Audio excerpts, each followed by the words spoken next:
Happy Brew Wednesday.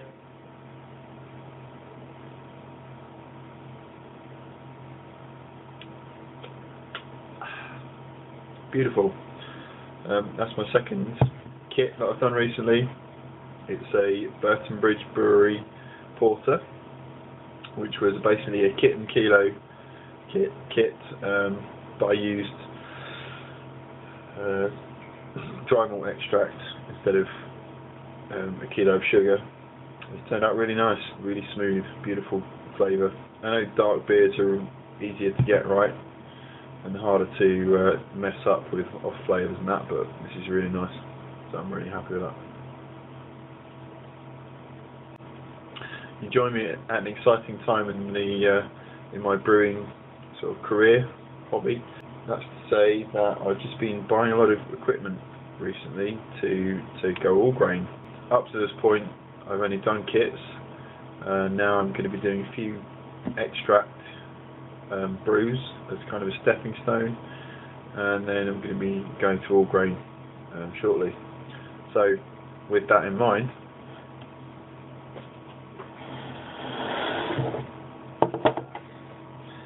behold a work of art in copper. Now, I'm sure a lot of you are familiar with the videos on YouTube and instructionals about how to create your own wort chiller, immersion wort chiller. Harry Brew 69 does a good one, and that's the one I happen to try and follow to create mine. Essentially, it's buying a length of copper tubing, 10 mils by 10 meters, and wrapping it around a paint pot, which is what I used. It was easy, but at the same time it was a bit of a fuck up. So I've got a few really bad kinks in it. I've managed to kind of squeeze them out with pliers, but it's not the best job ever. So I found it surprisingly difficult to work the copper actually in some ways. I think it's because of the way the copper was pre-coiled. It bent that way nice and easily, but if you're bending it against the direction that it was originally formed in, it's much harder. And so you can see from this that these kind of tails that I've got coming down, which are meant to come out over the pot, over the side of the boiling pot, one of them an inlet, one of them an outlet, obviously for the water, aren't exactly even. But believe me, I spent quite a while getting them into that state.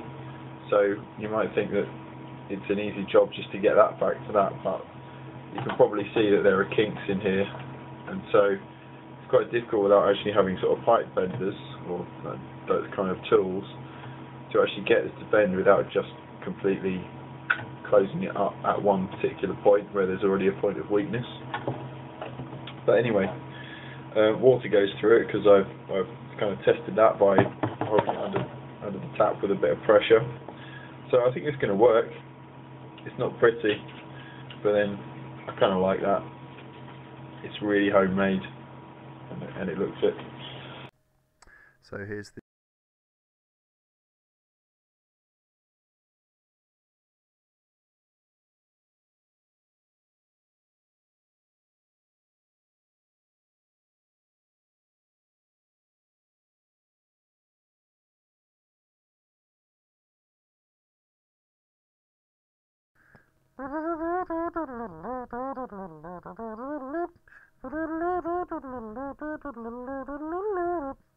etc. It's like a Benny Hill sketch, but I don't think Benny Hill would have been quite so frustrated as I was when I was trying to make this chiller. There you go, just testing it. We have a mash done. It fits inside the pot. Now, I bought this off of eBay second hand. This bit particularly. From somebody who had started, or the girlfriend supposedly, or ex-girlfriend of a bloke who'd originally started converting this into a mash tun. It's 30 litres, so I think I should be fine for doing 5 gallon, UK gallon batches, but you may be able to see that that is the outlet hole.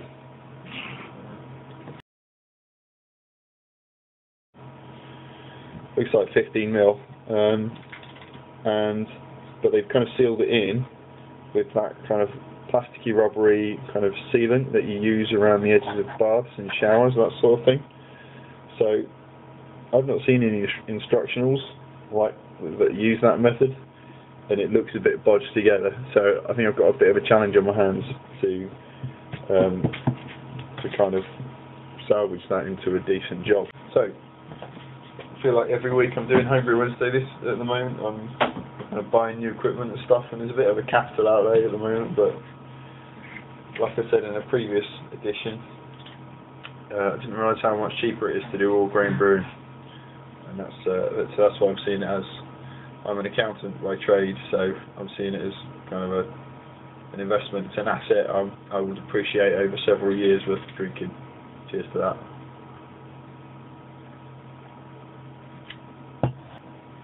So what else? It's a sad day in some respects because it's the first time in a while I've not had anything fermenting in the house.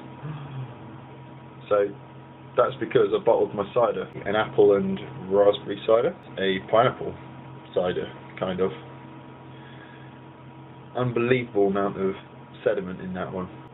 It was like, I don't know, probably about a sixth of the whole vessel ended up sediment.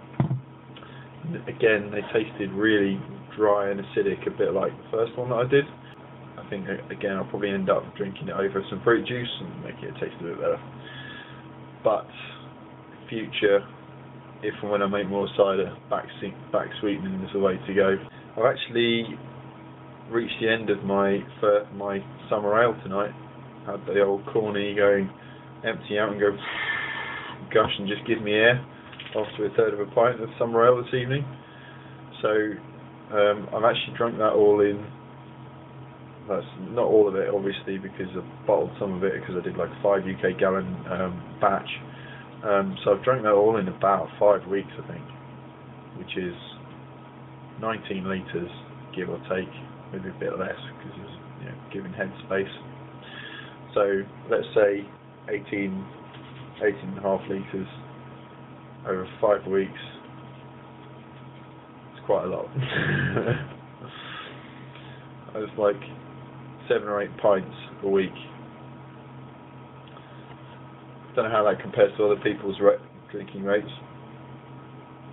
Laramo 22 probably would laugh at that. You actually joined me on Tuesday night and watching coverage of the US election.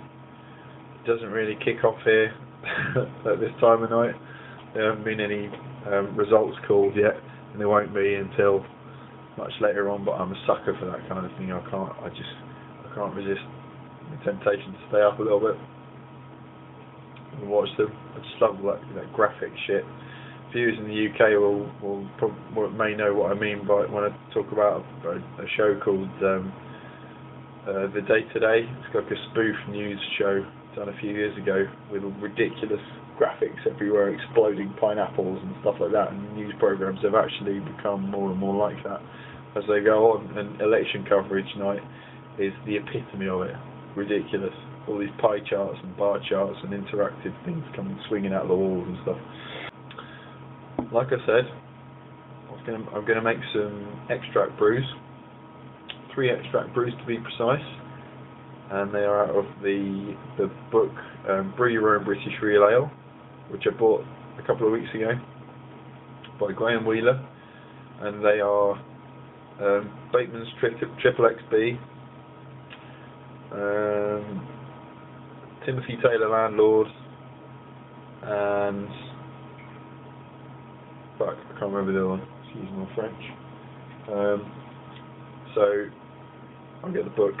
Anyway, I'm going to put the details up on screen now because I'm an accountant, so I costed this shit all out on a spreadsheet.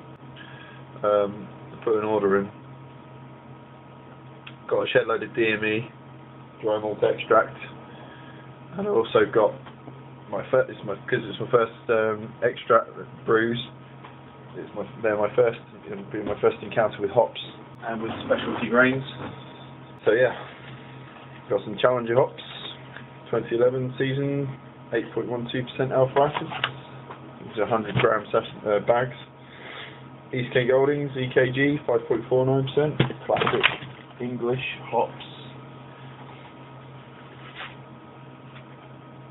Bobek, also known as Styrian Goldings, I believe. 5.17% alpha acids, 2011 harvest as well. Really cheap site. I know it's last year's harvest, but worcesterhopshop.co.uk if you're in the UK. Yeah, £2.25 I think they were each for for 100 grams each. Now, delivery, they charge you £7.50 for delivery for anything from 2 kilograms to 30 kilograms, and because I got a load of malt extract, that's kind of why I got 3 brews worth, because it kind of spread the cost of delivery over it a bit. But if you're just after hops, it's much, the delivery charges are much less than that. And like I say, £2.25. Some of them cost a bit more than that, but from £2.25 for 100 grams is really cheap, so it's a good place to buy hops from. I really want to go shopping at my local homebrew shop, because I want to support local businesses and that, but they're like £7 I think they are for 100 or 113 grams or whatever it is. It's so much more expensive. I can't justify it on that basis. It's like the malt extract as well. Dry malt extract from this place online, Worcester Hop Shop, is £3.99 for a kilogram. At the local homebrew shop, it's like £7 or £8 for a kilogram. It's a no-brainer, unfortunately. One of the reasons why I brew is because it's cheaper than going and drinking at the pub, but obviously buying it from the shop as well. So 500 grams of crystal malt, malty, obviously, and 500 grams of black malt. Now that's going to take me a while to get through. I can't wait to crack one of these open. My friend at work, my friend and colleague at work, has now got permission from her indoors, from his wife, to actually grow hops on the allotment. So I have 3 sources of apples now for cider next year, and 2 sources of hops. 2 people at my work are now growing, have now said they're going to grow hops in, one in his garden and one on his allotment. So I'm really, that's going to be amazing. I can't wait to use homegrown hops. The only thing that would be better than that is one of these guys, because he has an allotment, he has a huge allotment, and I've told him he needs to just grow me a shed load of barley, but he's not having it. And plus, I think you may need kind of like a hectare of land to make it worthwhile, I don't know. And then obviously you need to be able to malt it. So maybe just stick to all grain brewing for the time being, rather than going another step up the ladder to actually malting and all that. Porter. Burton's just down the road from me. I live 11 miles from Burton. So I go there to the cinema and stuff like that. So I drive past the Marston's factory and Molson Coors there that makes like carling and that sort of stuff. And also the Marmite factory. So Marmite is something that obviously UK viewers will know about. It's yeast extract. You love it or you hate it. I love it. It's something you spread on toast mainly, and it's just a bit of a British institution. Love it. Aussies will all kind of know about Vegemite. I think there might be a similar thing, I'm not sure. Anyway, there you go. I'm going to Berlin next Wednesday, for like 5 days I think it is. Going Wednesday night, coming back Sunday I think it is. So, I'm hoping to drink a few Berliner Weisses, that sort of thing. If any of you viewers have been to Berlin recently and have got any tips about places to go, beers to try, I'd be really grateful if you'd stick it in the comments. That'd be really cool. Yeah. So here's another Happy Homebrew Wednesday. See you next week, guys. Cheers.